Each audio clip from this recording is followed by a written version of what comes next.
No vas a creer cómo una madre zorro engaña a toda una bandada de gansos para sobrevivir.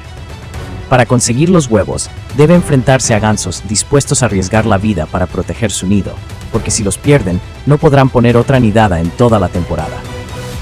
Pero la madre zorro triunfa. Lleva los primeros huevos a sus crías y luego regresa por más. Incluso esconde algunos para engañar a los gansos, creando una reserva vital para el duro invierno. En solo 3 semanas, roba más de 800 huevos.